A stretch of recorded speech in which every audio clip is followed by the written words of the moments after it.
On one of the hospital charts from August 1951, a patient is said to have shouted the same thing over and over as orderlies tried to hold him down. He was an airplane, he had to take off. The enemy was behind him. A few hours earlier he had hurled himself from a second-story window in a quiet town in southern France, shattered both legs on the stones below, and still tried to run. That is the image I keep returning to, not the abstract idea of mass hysteria, not the later headlines, not the theories that would gather around the case like iron filings around a magnet, but one man on a cobbled street, broken and terrified, convinced that flight was the only way to survive. At first glance, the story seems legible enough. A provincial village, a bakery, a batch of contaminated bread, a tragic outbreak of poisoning in the exhausted atmosphere of post-war Europe. This was in substance the official explanation: ergot, a fungus that can infect rye and produce convulsions, hallucinations, and violent physical distress. For decades that explanation held. It had the great advantage of familiarity. Europe knew ergot, history knew ergot. Clergy, physicians, and peasants had been naming its torments for centuries. Bad grain, bad bread, bad luck. A local catastrophe, not a geopolitical one. And if the story ended there, it would still be dreadful. But some stories do not remain local. They widen under pressure. A village incident becomes a laboratory trace. A medical explanation becomes an intelligence question. A moment of madness becomes a record of what institutions were willing to do, what they were willing to conceal, and how quickly a human disaster could be translated into paperwork, sealed inside an official narrative, and filed away as solved. The town had been ordinary in the way only old European towns can be ordinary. Narrow streets, stone facades, a church tower, shops that opened on habit rather than spectacle, families whose lives ran on routine. Bread was part of that routine. Then, in the space of hours, routine failed. Residents began screaming that fire crawled beneath their skin. Some saw beasts, some saw impossible geometries. Some turned on their neighbors, some turned on their families. A child reportedly attacked a relative. A farmer saw demons. Others insisted the walls themselves were moving, breathing, melting, swallowing the room around them. By the time the first wave had peaked, the local medical system was overwhelmed. Within days, the dead were counted, the institutionalized were taken away, and a village had acquired the terrible distinction of becoming a case. The official explanation deserves to be stated fairly, because in serious historical work, the conventional account should not be caricatured. Ergot poisoning can indeed produce hallucinations. It can indeed travel through contaminated grain.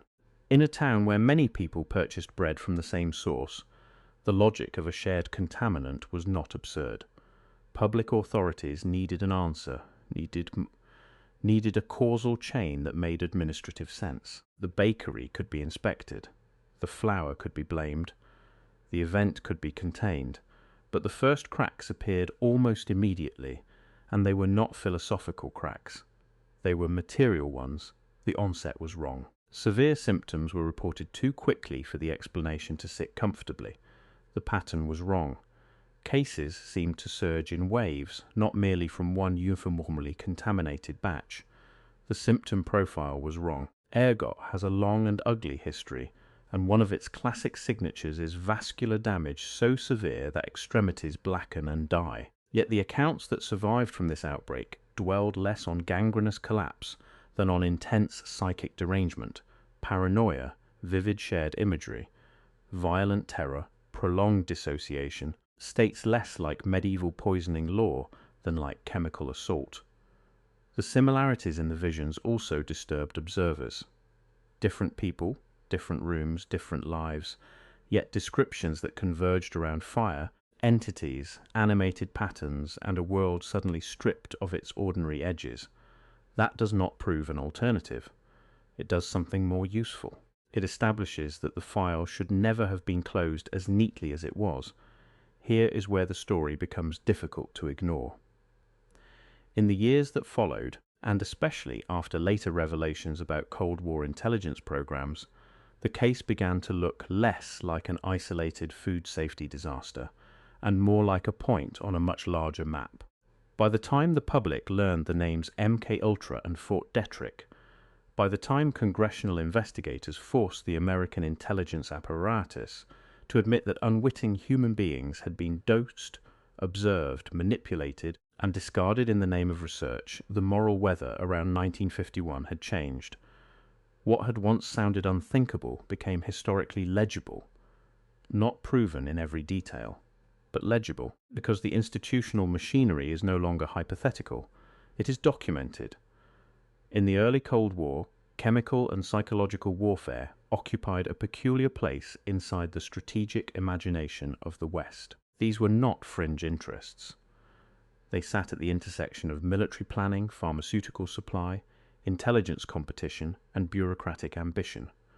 A drug that could disorient, incapacitate, dissolve trust, distort time, and break the continuity of perception was not merely a medical curiosity. It was a weapon prospect, a tool for interrogation, destabilization, crowd disruption, and deniable warfare. In a period obsessed with ideological contagion, clandestine leverage, and the dream of controlling populations without open battle, that prospect had budgetary force behind it. This is the part that matters. Once a state decides that altered consciousness has military value, whole systems align around that decision. Scientists need contracts, laboratories need mandates, intelligence officers need plausible field tests, pharmaceutical producers need relationships, politicians need distance, lawyers need ambiguity, local authorities need a story simple enough to circulate, the public needs reassurance, and victims need, above all, to be isolated from one another long enough for disbelief to do its work. That is why the village matters beyond the village. If the event in southern France was more than contaminated bread, then what happened there was not simply an outrage but a template. A small population, geographically bounded, socially coherent, administratively manageable. A site where effects could be observed in real time: panic, violence, suggestibility, breakdown of family bonds, collapse of ordinary trust. A site, in other words, where one could study not just what a substance did to the nervous system, but what terror did to a community. And terror has administrative uses. Later inquiries into intelligence abuse showed again and again that the interest was not confined to whether a drug could make someone talk. The deeper interest was whether reality itself could be loosened, whether identity could be fractured, whether memory, fear, and perception could be manipulated at scale. That is a much colder ambition. It is not about confession. It is about governance. Once you begin to read the French outbreak in that light, certain otherwise disconnected details acquire shape. The speed with which an explanation was settled, the utility of blaming a baker rather than a system, the asymmetry between the suffering of the villagers and the confidence of the paperwork. The broader historical timing, 1951, when post-war Europe was not just recovering, but being reorganized, monitored, financed, and contested. France was not merely a country in mourning after the war. It was a strategic theatre in which influence mattered, instability mattered, public opinion mattered, and experimental methods could be rationalized as necessary in the name of security. Necessary for whom is usually the unasked question. The human cost becomes more severe, not less, when placed inside that machinery. It is one thing to say that villagers were poisoned by accident. It is another to consider that they may have been used. The difference is everything. In one story, suffering is tragic. In the other, it is productive. Data is generated, thresholds are learned, dosage, delivery, panic curves, hospitalization loads, police response, rumor transmission, clerical reaction, administrative containment, all of it can be studied. Once human beings become variables inside a security problem, their pain acquires institutional value. And when pain has value, concealment has value too. I found myself returning to the cold bureaucratic logic that governed so many later intelligence scandals.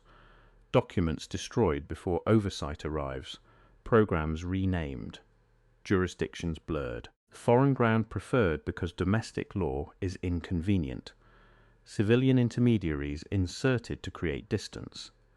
public statements narrowed to the point of technical truth and practical deceit.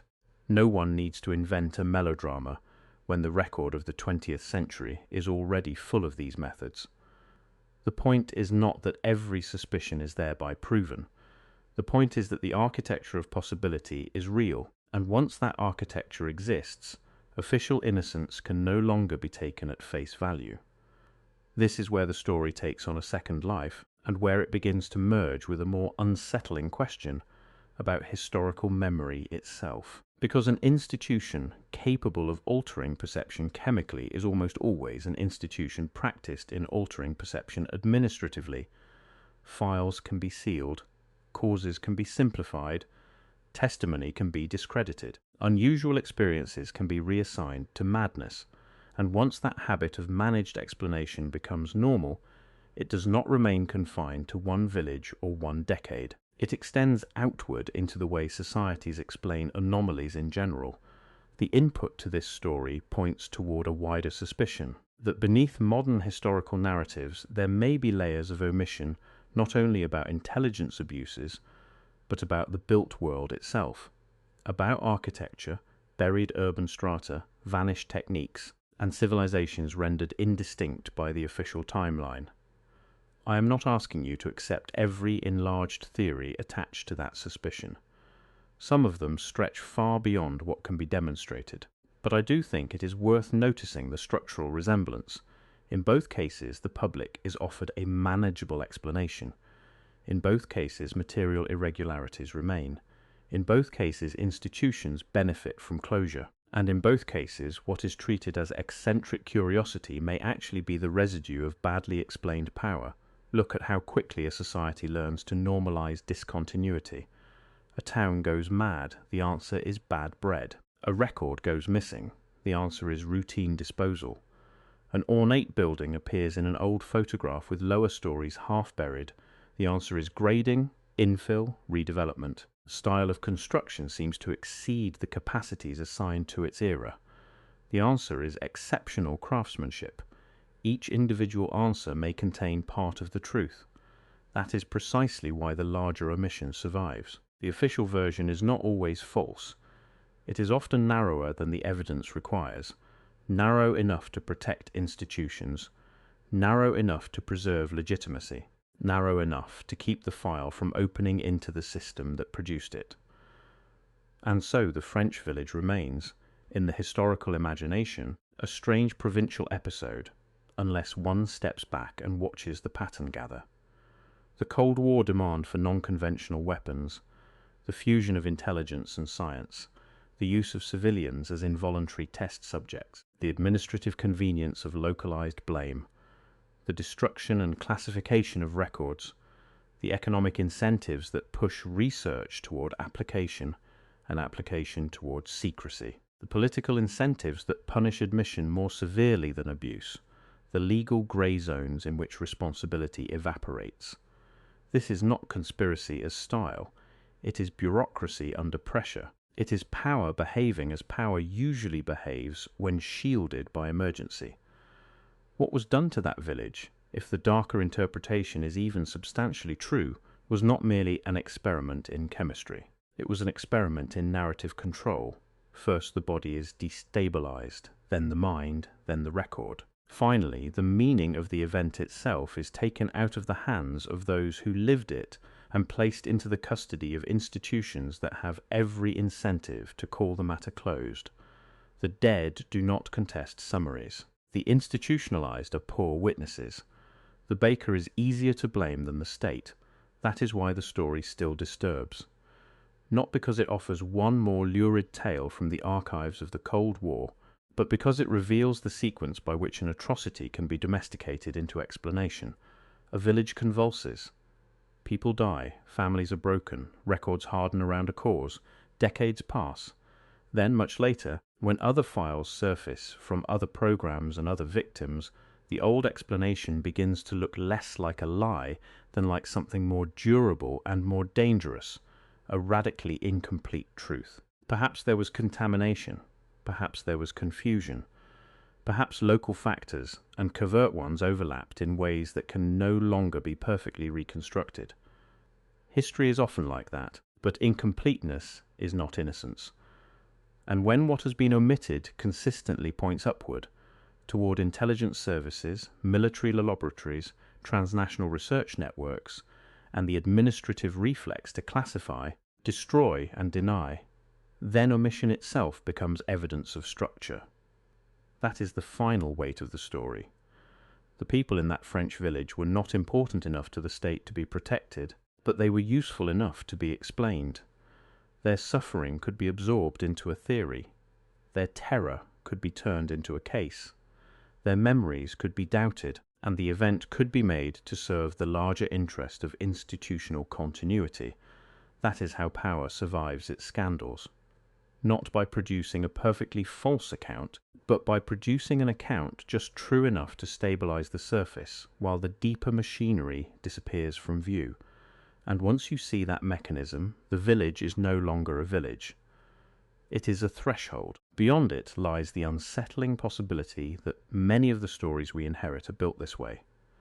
A public explanation sturdy enough for textbooks, a private history distributed across destroyed files, damaged lives, budget lines, classified research, legal evasions, and the quiet material interests of institutions that could not afford to tell the whole truth. The bread may have been part of the story. The bakery may have been part of the story. But the real subject was always larger. Who had the power to define reality after the fact, and what they needed the public to believe in order for the system to remain intact.